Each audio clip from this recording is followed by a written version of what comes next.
अच्छा आमे आत्मा ना शरीर केमिति आमे जानि परिया उदाहरण प्रमाण कौन श्रीमद भागवतम रे षष्ठ स्कंद रे चित्रकेतुंकर महाराजंकर कथा आसी चित्रकेतु महाराजंकर अनेक राणी थिले किंतु कौनसी संतान तांकर नथिले आउ संतान नथिबा से बहुत दुख प्रकाश करथिले के चित्रकेतु राजा दिने कौन होइछि राजसभा को अंगिरा ऋषि आसीचंती आ राजांकर ए दुखित हेबार देखिकी राजा को से कहले राजा अंगिरा ऋषि कहउचंती हे महर्षि मु बहुत दुख रे अछि काहे कि ना मोर पुत्र नहांती तेणु ए सब प्राप्त है कि मु सुख रे नाही अंगिरा ऋषि कहले देख तुमर जीवन रे पुत्र संतान प्राप्त हेबार कौन नाही जोग नाही तुम भाग्य रे नाही तेणु तुम्हें से आशा छाड़ दियो किंतु राजा सेठे अंगिरा ऋषि कहले आपण तपबल रे मत गोटे पुत्र दियंतु से कहले ठीक अच्छे आपण जो गोटे यज्ञ आयोजन करंतु से यज्ञ आपन को गोटे पुत्र प्राप्त हो राजा कौन कले सुंदर भाव गोटे यज्ञ आयोजन कले केते राणी थिले तांकर 1 कोटी राणी थिले केते राणी केतरा महल होते कोट रखुते कौन ऐसा विचार करिया आवश्यक नहीं आम तत्व जिनस मैंने पचारे ना से भितर जी रसरे थी से पचार दो एरा कांड किसी पशा ना शेष से प्रश्न उत्तर कार्य एटा पचारे कोट रोले केमती सब सेवा होता आम से जाना अंगिरा ऋषि जिते यज्ञ आहुति दौरान से यज्ञ कुंड गोटे पुत्र उत्पन्न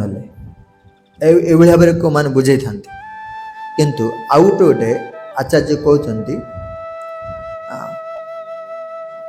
यज्ञ जो यज्ञ चढ़ू बाहर से चढ़ू को लेकिन कृतद्युति को कौन कले जहाँ को बेसी भल पाते राजा नहीं से राणी को देले से राणी का ना हूँ कृतद्युति से चढ़ू को पान कले गर्भवती हेले किसी दिन पर गोटे सुंदर पुत्र जन्म हेले आ राजा पुत्र जन्म हेबार जानी कि बहुत खुशी गले आनंदित हेले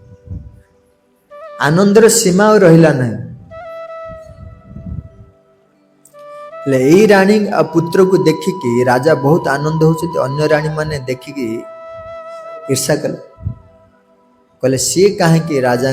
प्रिय हम आमे कहीं भाव निराश हो से गोटे मीटिंग कले कौन कले ना पुत्र को मारिदेवा से गोटे पुत्र को मारिदेले काम शेष राजा प्रेम करेंगे ना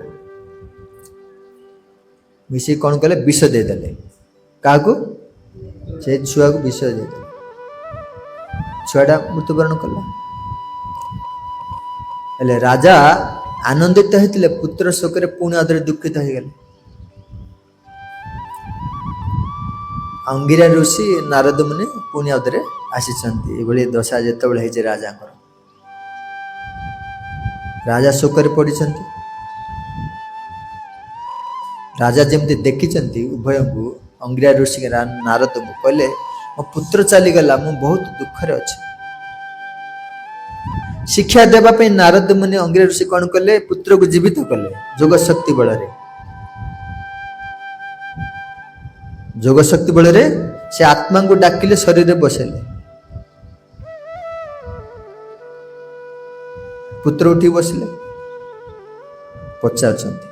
उपदेश देवे पुत्र द्वारा राजा को उपदेश देवे तांकर मोह भांगिबो नारद मुनि कहले तुमर बापा माँ कांदुचंती तुम कहीं छाड़ी जाऊछ तांको आनंद दौल तुम आसिक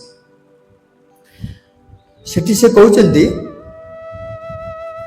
मु केते जन्म रे कहार पिता हो सारी किए कहते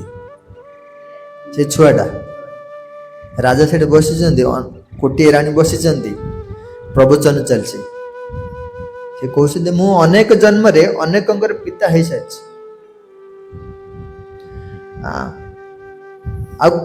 अन्य जन्म रे मध्य मोर माता केते जन मोर हो सारी अनेक जन्म रे मु असंख्य जन्म नहीं सारी आ प्रत्येक जन्म रे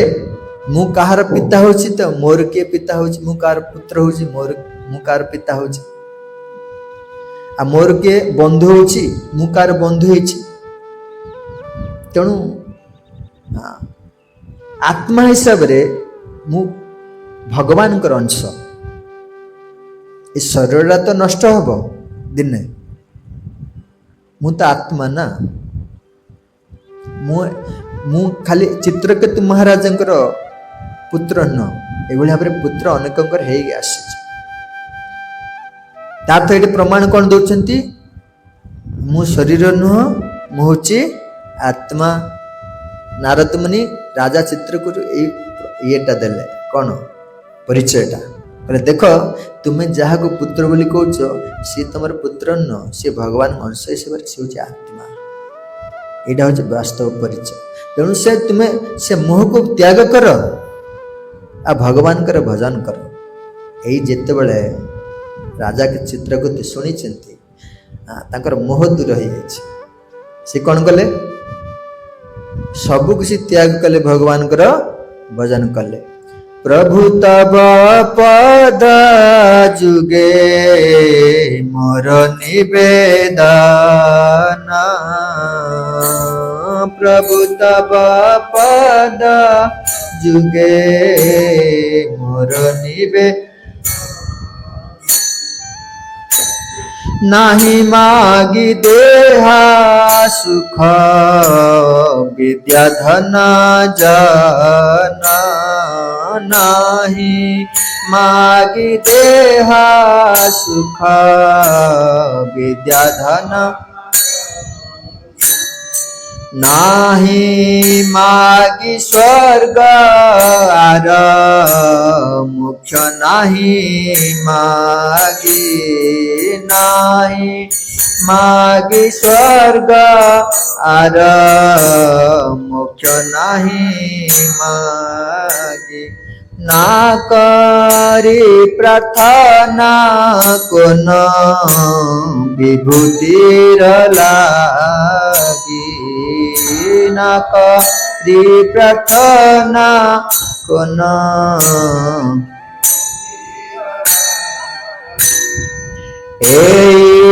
मात्र आशा मम तुमार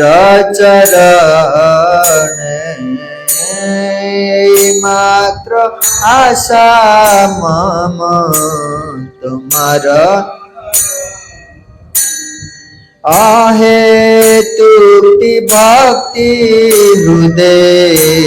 जागे अनुक्षण आहे तुक्ति भक्ति हृदय जागे अनुक्षण भक्ति विनोद ठाकुर कहते भजन आम केमती करवा आम तो आत्मा ना जगत को आसी आम भजन करने भगवान आम भजन न कर बाकी सब धंदार माति नहीं तो सेटा से सब धंदा करके आम व्यर्थ जीवनटा व्यर्थ हो जाए दुर्लभ मानव जन्मटा कौन हो व्यर्थ हो जाए तेणुक भक्तिविनोद ठाकुर कहते भगवान को भजन को भाव कर निवेदन कर मते सुख विद्या धन जन सुख ये सब किसी आवश्यक नहीं कि स्वर्ग को प्राप्त कि मोक्ष मध्यम आवश्यक नहीं कि आपणकर विभूति मध्य आवश्यक नहीं विभूति माने विभिन्न प्रकार जोग सिद्धि जो अच्छी ये सब मध्य आवश्यक नहीं कौन आवश्यक ना मो एई मात्र आशा मम तुम्हार चरणे अहेतुकी भक्ति होते जागे अनुक्षणे। मोर गोटी आशा आपणकर चरण रे मोर अहेतुकी भक्ति जागृत हो। एभली भाव में भगवान को भजन करिया दरकार। तो राजा चित्रकेतु जेतेबेले शुणिछंती ताकर मोह दूर हो जाइछि आउ भगवान को भजन करिया पिन चलले। कृष्ण हरे कृष्ण कृष्ण कृष्ण हरे हरे